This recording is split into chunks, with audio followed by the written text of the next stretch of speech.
রাসূল সাল্লাল্লাহু আলাইহি ওয়াসাল্লাম বলছেন, তার যত চাওয়া আল্লাহ তাআলা পূরণ করে দিবেন, তার যত অভাব আল্লাহ তাআলা পূরণ করে দিবেন, তার যত বালা মুসিবত, দুঃখ, বিপদ, দুর্দশা সব আল্লাহ দূর করে দিবেন। সুবহানাল্লাহ।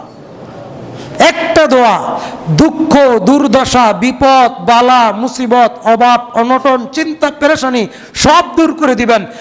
সরাসরি আকাশের রহমতের দরজা তার জন্য খোলা হবে, আলাইহিমুস সাকিনা, তার উপরে রহমতের ফেরেশতা বর্ষণ করা হবে।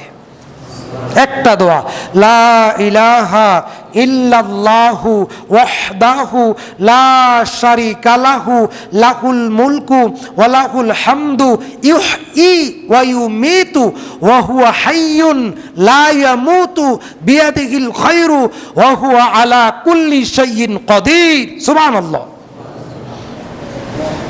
এই দোয়াটা শিক্ষা নেবেন।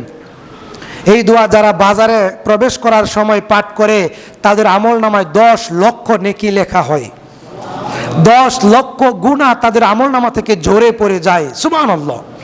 কাজেই তাদের জন্য আল্লাহর রহমতের আকাশের দরজা খোলা থাকে।